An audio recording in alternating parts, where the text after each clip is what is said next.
The little blue pill was created to help men with physical difficulties affecting their sex lives, but what about the mental component? Researchers may have found a way to address this. The answer lies in an injection. Researchers from Imperial College London tested how kisspeptin affects the brain's responses to sexual situations, and they found that it made men much more interested in sex and relationships. So it wasn't so much the element where a little blue pill increases blood flow so you can have an erection. This was men subjectively wanted to be with their partners and sexually engaged. Sort of a mental Viagra, if you will. Yeah. It sort of addresses that emotional aspect. Dr. Dow, getting back to Masters and Johnson, we know that whole sexual response, it has to start in the brain with right. desire and attraction, and then communicate certain things. I always say the biggest sex organ is not between your legs, it's between your ears. And we often neglect that part. So, you know, especially in women who have hypoactive sexual desire disorder, there's not a lot of treatments. We actually use mindfulness meditation to treat women because women are more evolved than us men, and it's not just about seeing something that's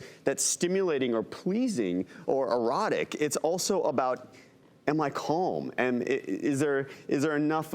Has my husband, Dr. Ordon, has he done all the housework for me, or is he leaving me to tend to everything in the house and paying the bills and taking care of the kids and my career? But sounds like I'm not going to get any that night, right? No. But interestingly, they are going to do a female trial of these injections to see if it can address some of those issues in sexual dysfunction in women, which is such a huge and understudied, undertreated area. Oh, and I wanted to ask everyone this because I think there's a difference between situational desire and the ebbs and flows of a relationship. Obviously, relationships start, there's a lot of passion, but you mentioned your marriage over a decade. A lot of people, when they're together for decades and decades on end, like you've been, Drew, I'm sure there are times in a relationship where one partner is more interested in sex. Maybe, you know, there's a given year where that partner's interested in could these hormone treatments help bridge that gap? Because it's just one of those things.